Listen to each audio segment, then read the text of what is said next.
बहन लोग, यदि हमने ये गीत अपने लोग अच्छा लगा तो जरूर सब्सक्राइब कर जा, फेसबुक पर देखा जाता फॉलो कर जा। अपने लोग से ही विनती है। और आज मेरी बेटी विवाह गीत गाई जाती है, जरूर सुना जा अपने लोग। ओरिया तारे जाना हो जाना मी गईले, चाचना बिछाना हो बाबा चनवा केरी हो चाचना बिछाना हो बाबा चनवा केरी हो ताई तरह उतारे जानो समाधि हाथी घोड़ा बाने ओ समाधि चनवा केरी हो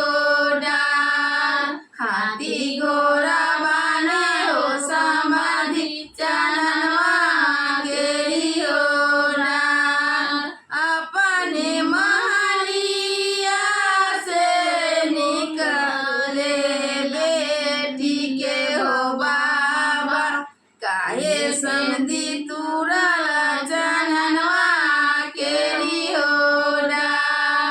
काहे समझी तुरा जननवा केरी हो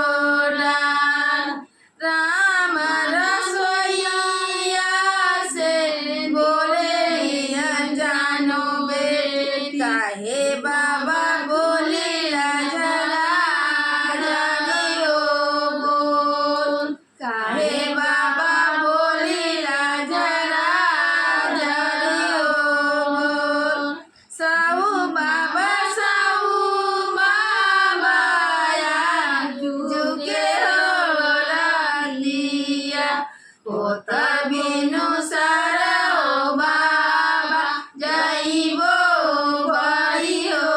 दूर होता